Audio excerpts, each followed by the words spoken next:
Hello दोस्तों, मैं आशीष सिंह स्वागत करता हूं आप सभी को हमारे यूट्यूब चैनल स्टडी क्लब में। आज हम लोग नंबर सिस्टम का सेकंड पार्ट के बारे में पढ़ेंगे जो अपरिमेय संख्या है। तो आज यहीं से स्टार्ट करते हैं। अपरिमेय संख्या, कल परिमेय संख्या तक हो गया था। जो लोग नहीं देखें वीडियो को पीछे लिंक में जाकर, डिस्क्रिप्शन लिंक में जाकर देख सकते हैं। तो अपरिमेय संख्याएँ किससे कहते हैं, तो आज हम लोग अपरिमेय संख्या के बारे में देखेंगे। अपरिमेय संख्या जो इरेशनल नंबर बोला जाता है, ऐसी संख्याएं जिन्हें P/Q के रूप में ना लिखा जा सके, P/Q के फॉर्म में ना लिखा जा सके, वो क्या कहलाती हैं? अपरिमेय संख्याएं कहलाती हैं। अच्छा, अपरिमेय संख्या जो क्या होता है, अपरिमेय संख्या तक को जो मुख्यतः अंडर में या मतलब रूट के अंदर लिखा जाता है और ये कभी भी इनका पूर्ण वर्गमूल नहीं निकलता है। हाँ, मतलब जो अपरिमेय संख्याएं होती हैं रूट के अंदर लिखी जाती हैं तथा इनका कभी पूर्ण वर्गमूल नहीं निकलता है। अच्छा, अब इसमें हम एग्जाम्पल देखेंगे जो अपरिमेय संख्याएं के एग्जाम्पल है। तो एग्जाम्पल में क्या है, जैसे √2 हो गया, तो √2 क्या है? एक अपरिमेय संख्या है। √5, √11, √15, 3 + √5, 3/√3, इसके बाद पाई, √2y, √3, इसके बाद इधर 0.101101, ये सभी क्या संख्याएं हैं? हमारे अपरिमेय संख्याएं हैं। अच्छा, इसमें से जैसे √2 कैसे अपरिमेय संख्या है, इसे कैसे मतलब हम लोग जानेंगे कि अपरिमेय संख्या है कि परिमेय संख्या है। तो √2 अभी मैंने बताया कि जो अपरिमेय संख्या होती हैं रूट के अंदर लिखी जाती हैं। रूट के अंदर लिखी तो जाएंगी लेकिन उनका पूर्ण वर्गमूल नहीं निकलता है। जैसे √2 क्या है, इसका वर्गमूल निकालेंगे तो इसका मान क्या होगा? 1.4142135 होगा। अच्छा, इसे √3 का भी 1.733205087। अच्छा, मान लो वही √4 होता है यहाँ पे, ठीक, एक ऑप्शन में √4 होता है। तो यह क्या परिमेय संख्या है कि अपरिमेय संख्या है? तब इसका जो हम जब बाहर निकालेंगे √4 को, तो इसका आंसर क्या आएगा? 2 आएगा। तो इसका पूर्ण वर्गमूल हो गया, तो इसलिए यह परिमेय संख्या है ना कि अपरिमेय संख्या है। तो √2 क्या है? अपरिमेय संख्या, लेकिन √4 क्या है?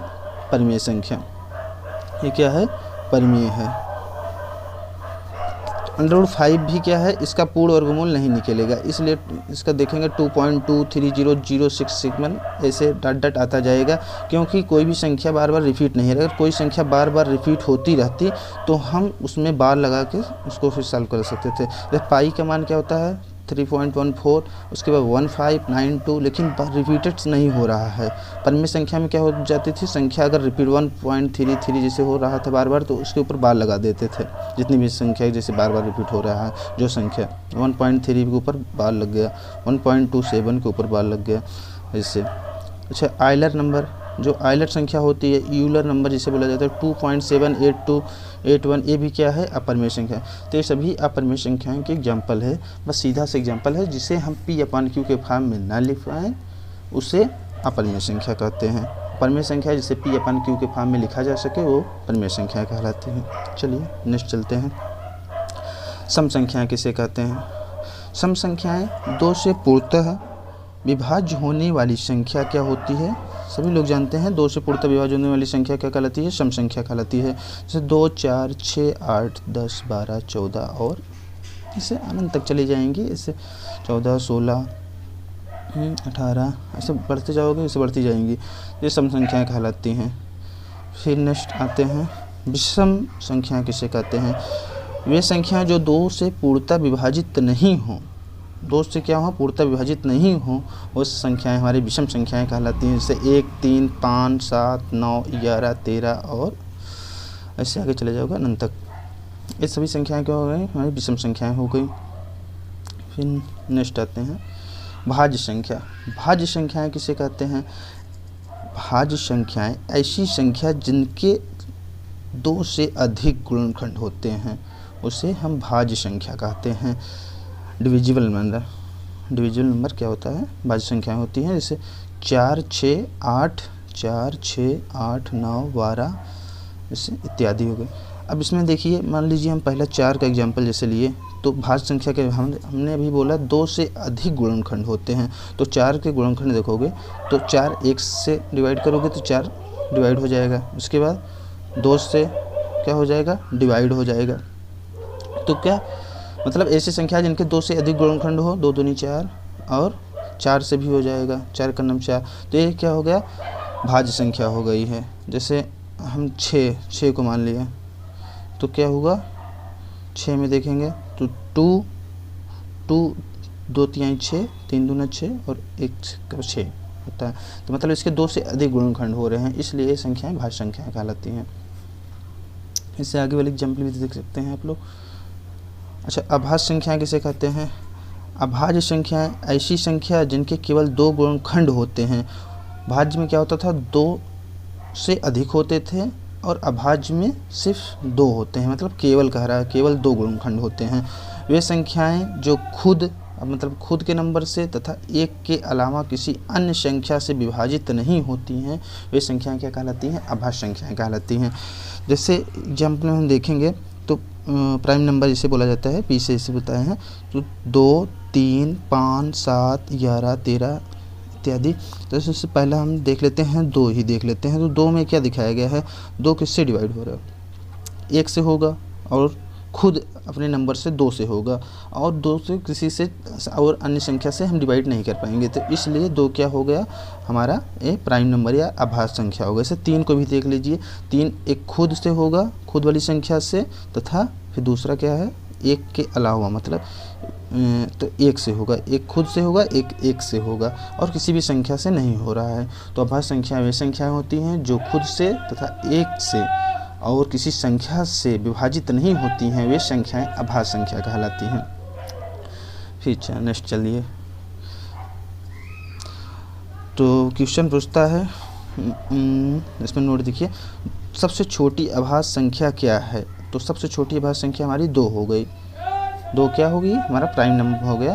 तो जो 2 सबसे छोटी अभाज्य संख्या है। अच्छा, 2 ऐसी अभाज्य संख्या है जो सबसे छोटी सम भी है और अभाज्य संख्या भी है।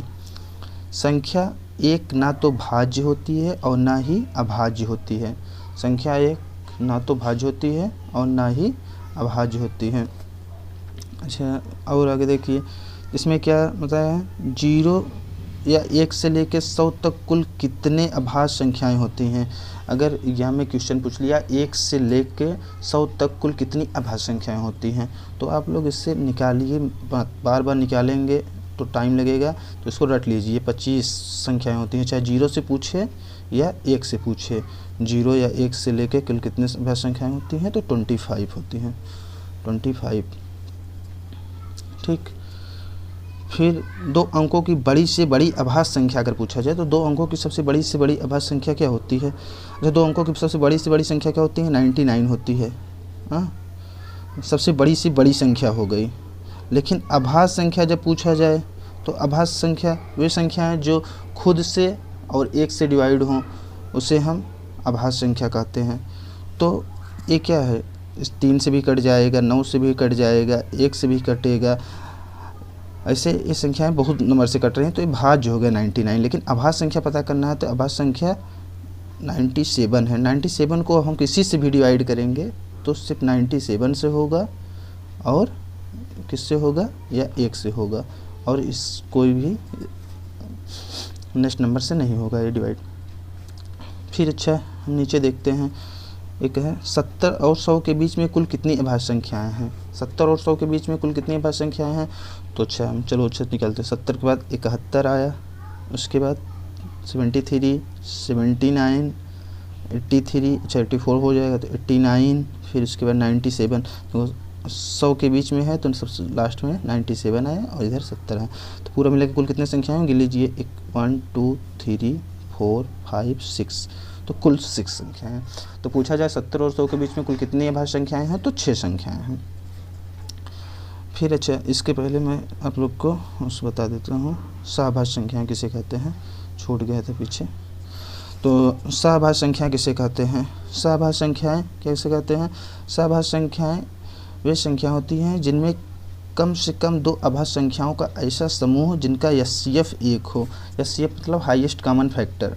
एचसीएफ क्या होना चाहिए? इसका 1 होना चाहिए। अगर HCF 1 होगा तो वह संख्या सभाज्य संख्या होगी।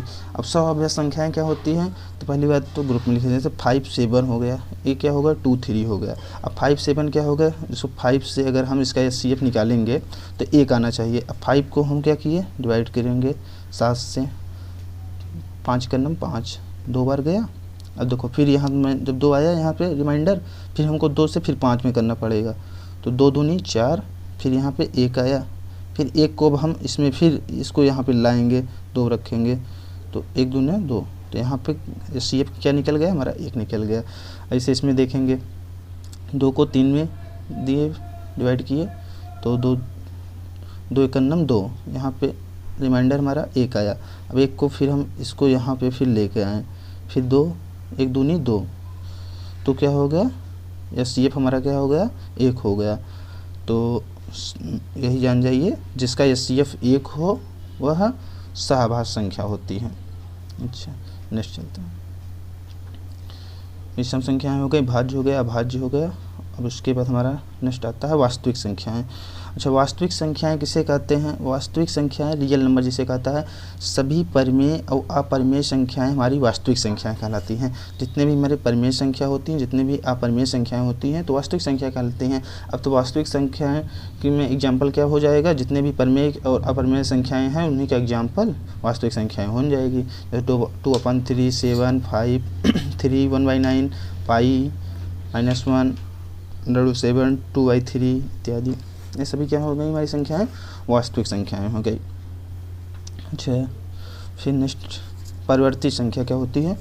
परिवर्ती संख्या जिसे सक्सेशन नंबर बोलता है इंग्लिश में, किसी संख्या के ठीक आगे आने वाली संख्या क्या कहलाती है, परिवर्ती संख्या कहलाती है। पर मतलब क्या होता है, पर मतलब आगे, पर मतलब क्या होता है, पर मतलब आगे होता है। पर मतलब आगे, किसी संख्या के ठीक आगे आने वाली संख्या क्या कहलाती है, परिवर्ती संख्या कहलाती है। ऐसे मैंने पूछा 7 पूछा हूँ, 7 की परिवर्ती संख्या क्या होगी, तो 7 के जस्ट एक आगे आने वाली संख्या क्या होगी, परिवर्ती संख्या। 7 के जस्ट आगे प्लस हम 1 कर देंगे तो क्या आंसर आ जाएगा 8 आ जाएगा ना। जैसे मैं पूछ लिया 65 का परिवर्ती संख्या क्या होगी, तो 65 में +1 जोड़ दो भाई, जस्ट आगे आने वाली संख्या क्या होगी 66, तो क्या होगा ये परिवर्ती संख्या। 42 का क्या हुआ, एक जोड़ा तो 43 आ गए। परिवर्ती संख्या मतलब जस्ट ठीक आगे आने वाली संख्या क्या कहलाती है, परिवर्ती संख्या कहलाती है। अच्छा एक पूर्ववर्ती संख्या होती है। पूर्ववर्ती संख्या क्या कहलाती है, किसी संख्या के उसके ठीक पीछे आने वाली संख्या क्या कहलाती है, पूर्ववर्ती संख्या कहलाती है। जैसे 7 है, जस्ट उसके पास पूर्व में क्या है, पहले क्या है, 1 घटा दो, क्या कर दो 1 माइनस कर दो, क्या आ जाएगा 6 हो जाएगा। तो पूर्व मतलब पहले, पर मीन्स आगे, पूर्व मीन्स पहले आने वाली संख्या, उसके पहले। अब 7 के पहले क्या था 6 था, तो पूर्ववर्ती संख्या। इसे आप लोग मतलब इसे याद कर सकते हैं। जैसे 42 के क्या है, 42 क्या, तो 42 से एक रिमाइंडर मतलब 1 घटा दो, माइनस कर दो तो 41 आ जाएगी, मतलब पूर्ववर्ती संख्या क्या हो गई 42 का 41 हो गया। जैसे और एग्जांपल देख लीजिए, जैसे 44 हो गया। 44 का क्या होगा, इसका पूर्ववर्ती क्या होगा, जस्ट 1 रिमाइंडर कर दोगे, तो क्या हो जाएगा 43। तो पूर्ववर्ती संख्या वे संख्या होती है जो उसके ठीक पहले वाली संख्या होती है, पूर्ववर्ती संख्या कहलाती है। अब भाई परवर्ती में +1 करना है, पूर्ववर्ती में -1 करना है। पूर्व मतलब पहले, पर मीन्स आगे, बस यही ध्यान देना। चलिए बस आज यहीं तक, थैंक यू। कल से हम लोग इसके बारे में क्वेश्चन सॉल्व करेंगे।